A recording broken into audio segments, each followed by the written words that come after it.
Hey yo, what's crack-a-lackin' everyone of the interwebs? My name's Cheston, the executive producer, host, and creator of Survivor Durant. We come at you again with another Survivor Durant archive series. This time, the story of Season 2. We got a new location, new players, and a whole new reason to be doing this thing. So let's dive right into it. It was the spring of 2016. Everyone around me, all my friends were getting ready to go overseas for mission trip, and I just wanted to support that. And with my love of Survivor, I wanted to include it. Both worlds combining. So my idea was to have a Survivor game where all the contestants have to pay an entry fee, all those proceeds go to a mission trip, and then I just paid the winner from my pocket a small, but very rewarding prize amount. So I talked to the powers that be, and they gave me the green light to go for it. Everyone was super supportive, and I even got permission to have the game behind our current on-campus BCM building. And behind it was a legit forest that had paths carved out of it. A lot of people worked really hard just to make it like a sort of hiking trail and nature zone.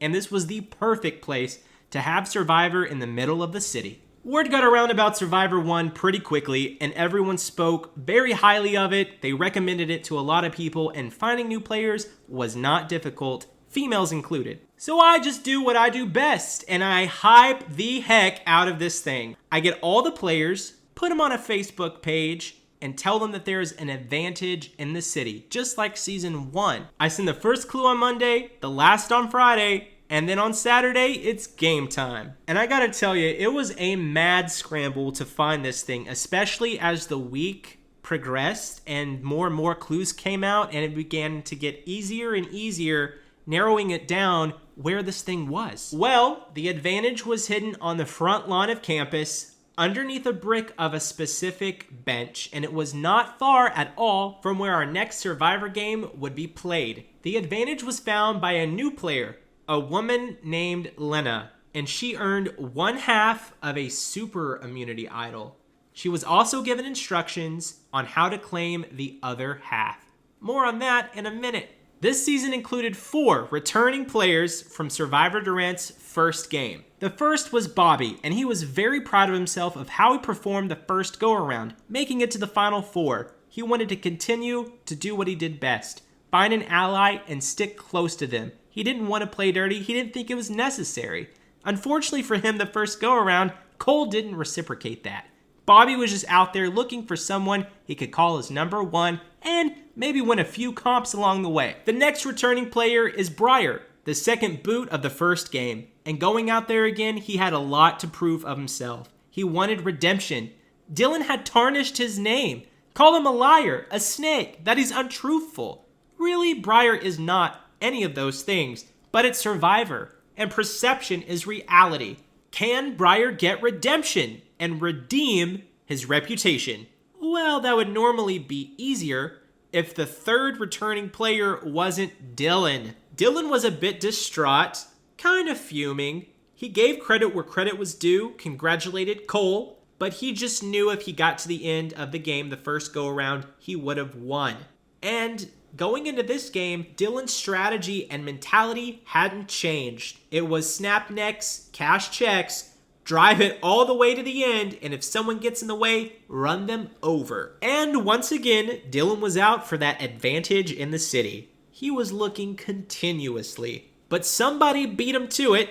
He had no idea who, and he started the game with a larger chip on his shoulder than he already had. The final returning player of Survivor Durant Season 1 is JJ, the man of chaos himself.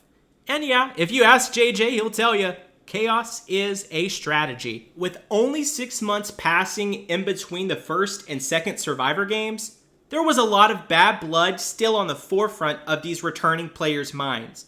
But not all of them wanted to go into the game without burying the hatchet first. They all still lived together at that time, and no one had really talked about Survivor since. But on the way to the game, Briar and Bobby actually rode together, giving them a chance to talk things out, make amends, and make a final 2 deal. Perhaps it was Briar's desire for redemption that led him into this commitment with Bobby, finally able to find someone that will give him a chance.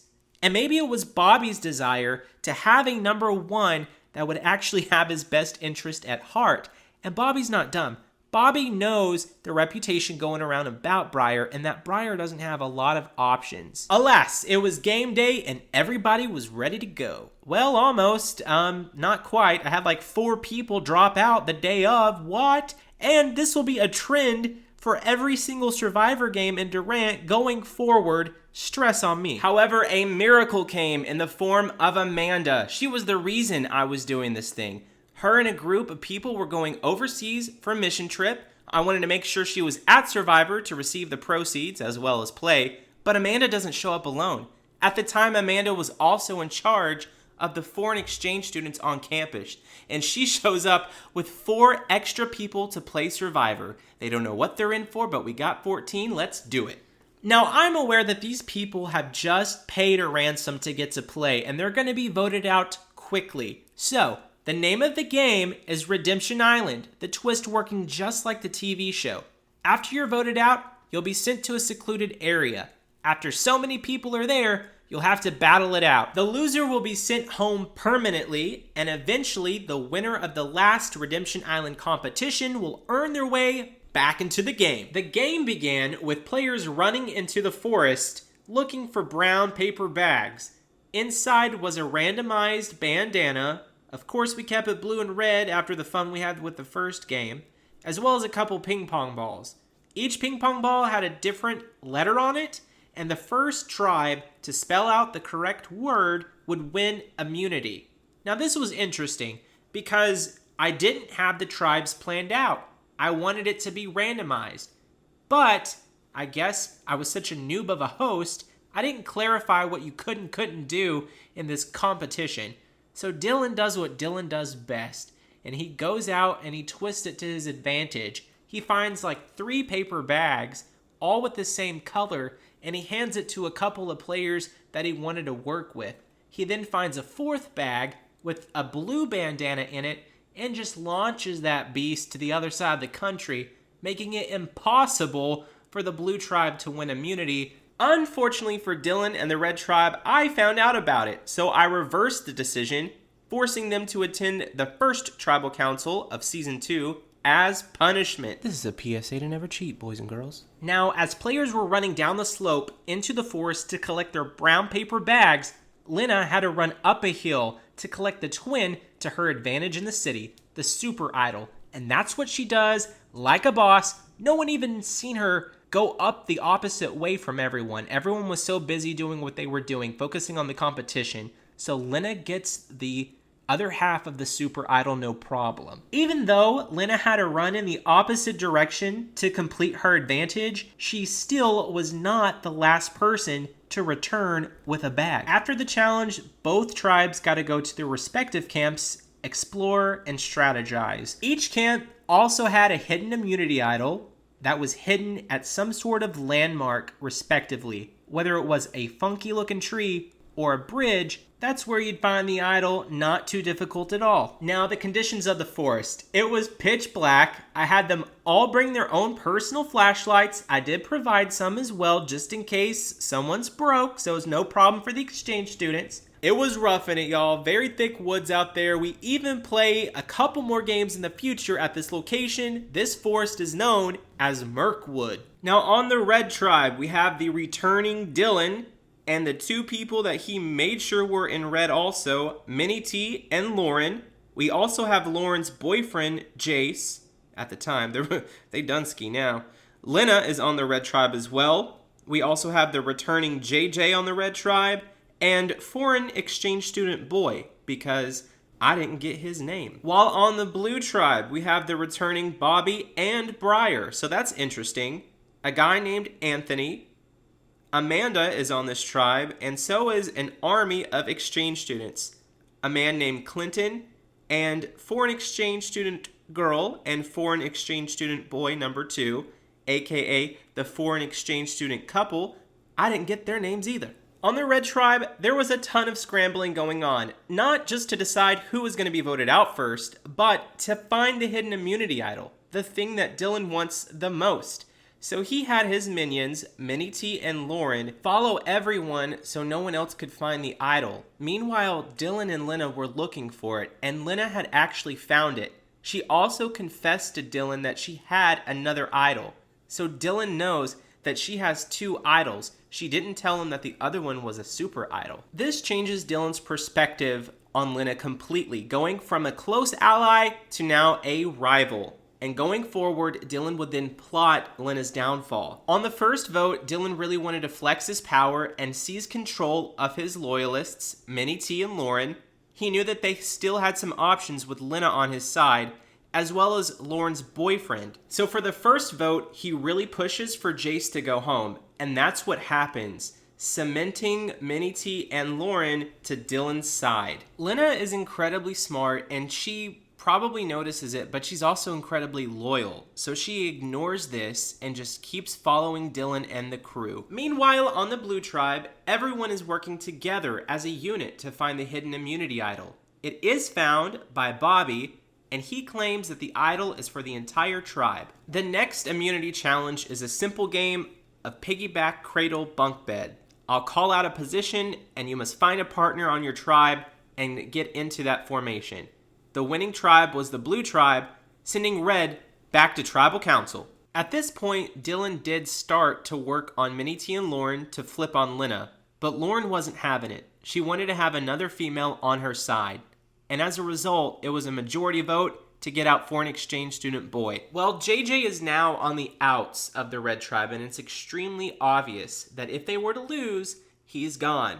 And that's exactly what happens. They lose for a third time, and JJ is voted out unanimously. At this point, Dylan wants to make sure that if they lose again, Lena's the next one gone. So he tells Lauren about her hidden immunity idols, and now Lauren's on board. At this point, the Blue Tribe is sitting pretty and morale super high. However, the foreign exchange student couple, which is foreign exchange student boy number 2 and foreign exchange student girl, they ain't having it. Survivor's just not for them, so they dip out. All of a sudden, the Blue Tribe loses 2 members, and we're down to our final 9, so it's a perfect time to have our battle back competition at Redemption Island. We got Jace. He feels betrayed. He wants to win, get back in it, get even. Foreign exchange student boy number 1, he's chilling, ready to go. And we got JJ. And you know he's ready to win to cause more chaos. The challenge was simple. Each contestant had a spoon in their mouth and a ping pong ball on that spoon. They had to run an obstacle course. If the ping pong ball fell off, you had to start over. And the winner was JJ. This man cannot be stopped, and him rejoining the game was sure to shake things up. And to make sure it would even get crazier, boom, we had a tribe swap. The first ever tribe swap in Survivor Durant's history couldn't have been any more vanilla. The Blue Tribe still consisted of Amanda, Clinton, Bobby, Anthony, and now Lena. While on the Red Tribe, we still had Dylan, Minnie T, Lauren, the returning JJ, and now Briar. The dynamics on the new Blue Tribe were very interesting.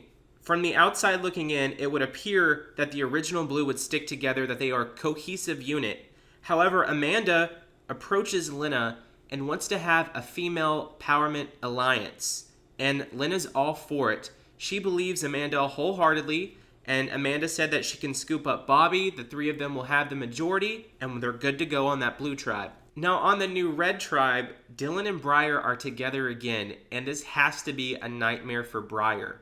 However, for whatever reason, Dylan welcomes Briar with open arms. It's clear that JJ's on the bottom once again on this Red Tribe, and that Dylan has some plans for Briar down the road. At this point, everyone wanted to be safe more than ever, so this immunity challenge had high stakes, and it was a toughie. It was an extremely long fire-passing relay race, where you ran from one section to another, meeting your teammate, having to light their torch on fire, and then they would go, until the last person went to light a podium on fire.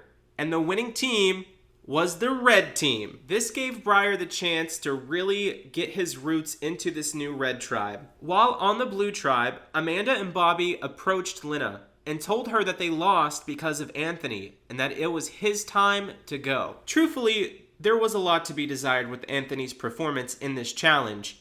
But the star of the show was Clinton by far. He was super athletic, super humble, super kind. Amanda and Bobby shared a similar strategic of just being extremely loyal, not only to each other, but to the original Blue Tribe. At Tribal Council, when votes got revealed, it was 4-1, with 4 votes on Lena. Lena was blindsided, shocked. She couldn't believe it. She was throwing a fit. But, unbeknownst to the whole entire Blue Tribe, Lena had a super idol. So Lena was safe, and she rubbed it in everyone's face, and therefore the person that went home instead was Anthony. Now, I want to be very quaint here. Lena did not see this coming at all. She believed Amanda wholeheartedly. Like, Amanda had sold her that Amanda was all in on the females working together. Lena was hurt. But with Anthony leaving, we were down to our real final 9, and we had merged. The game changed once again, and it was a fresh start for everyone, especially for Lena, and without her super idol, she needed to reconnect with her original Red Tribe immediately. So Lena flips back over to Red. Briar supposedly is all in with Red. JJ's on Red. Minnie T and Lauren are with Dylan on Red.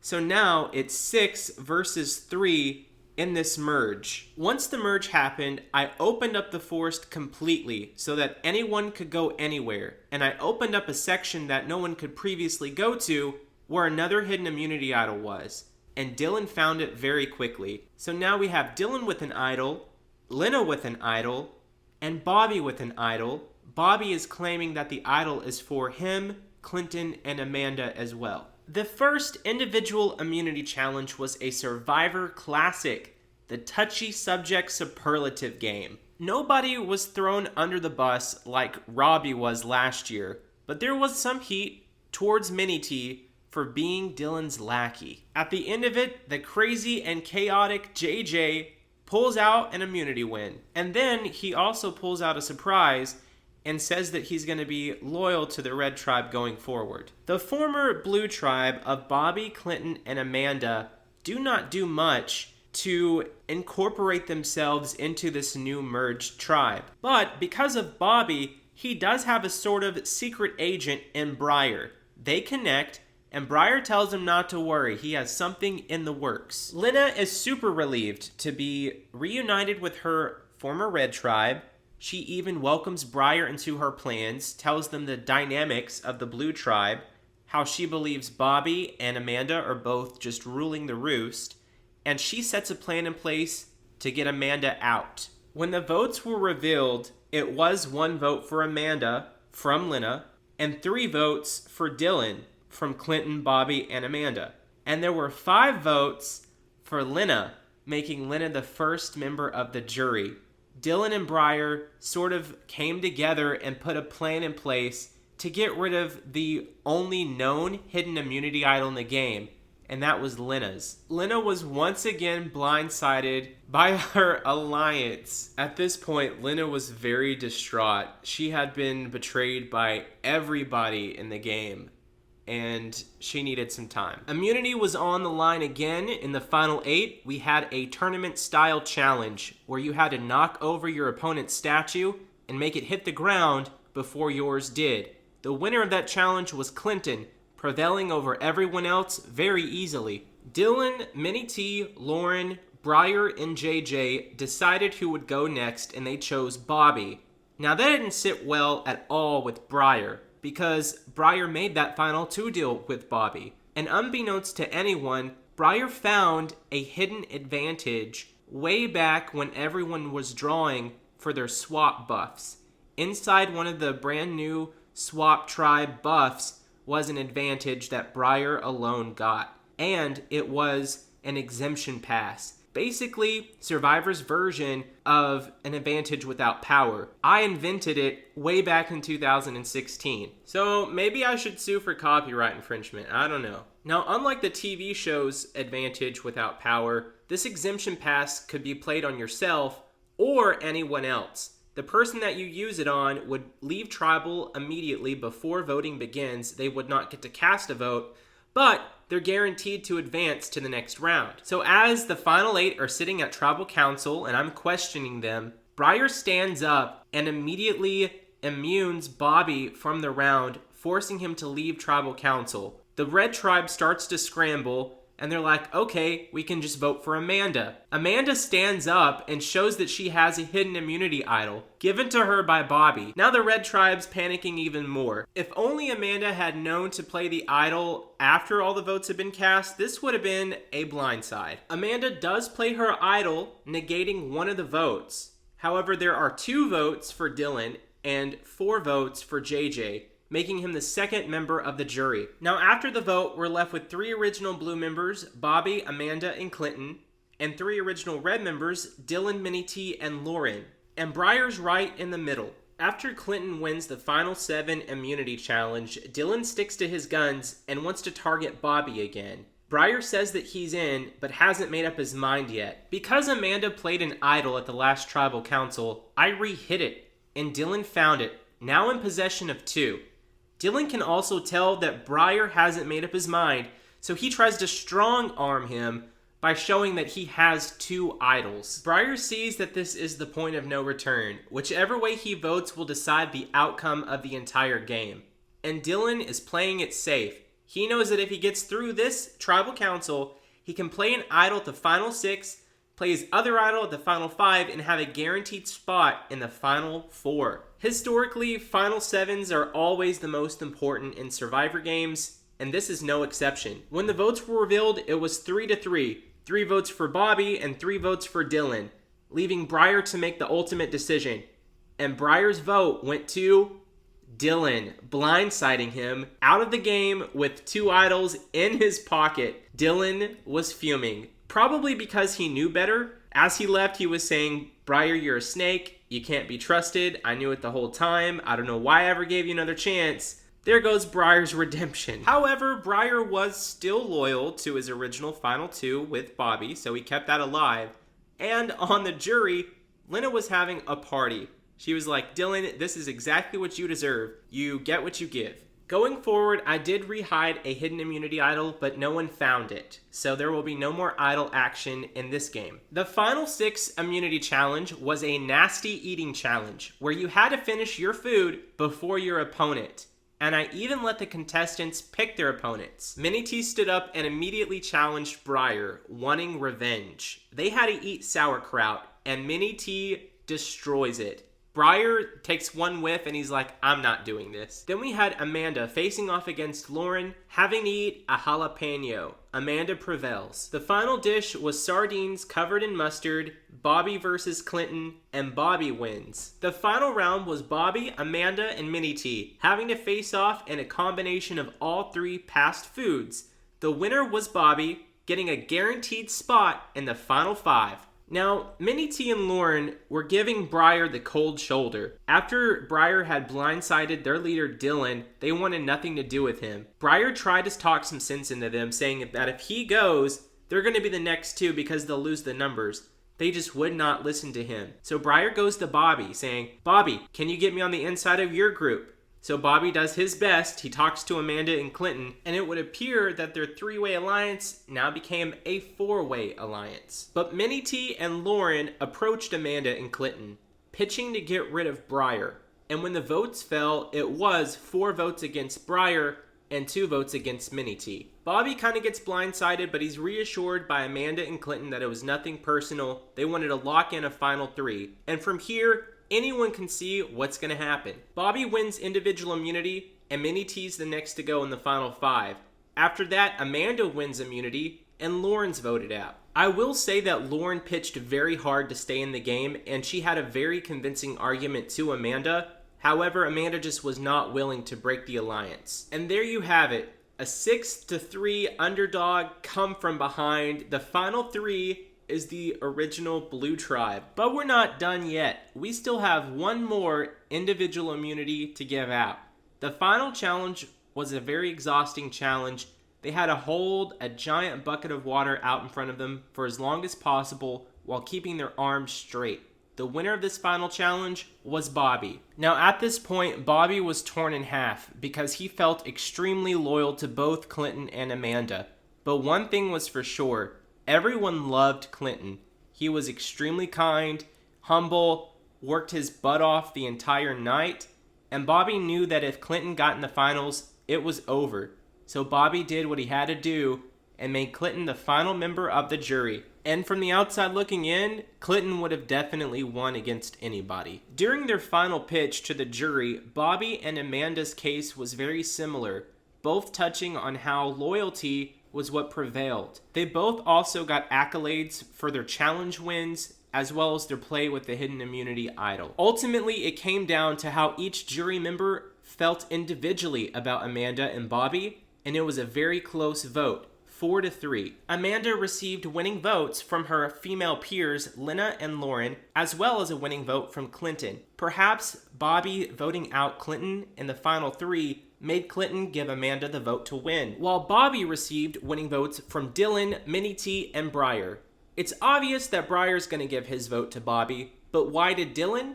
Well, Dylan and Amanda had a unspoken rivalry the whole event, sort of two kingpins ruling their own roost, and it was very much a pride thing that Dylan just would not vote for Amanda to win. This meant that the winner would be determined by the man of chaos himself, JJ. And let me tell you, his decision to pick a winner was a crazy one. Whenever he wrote down the name, he looked the camera dead in the eye and he said, "I'm voting for a man. Duh." And he wrote down Amanda's name, and that's why Amanda won Season 2. Thank you so much for listening to the story of Survivor Durant Season 2, Redemption Island. We'll be coming at you soon with the story of Season 3, The Saboteur. What will happen if both tribes secretly have a player working for the opposite tribe? A saboteur amongst them. I'll see you on the next Survivor Durant Archived. Peace.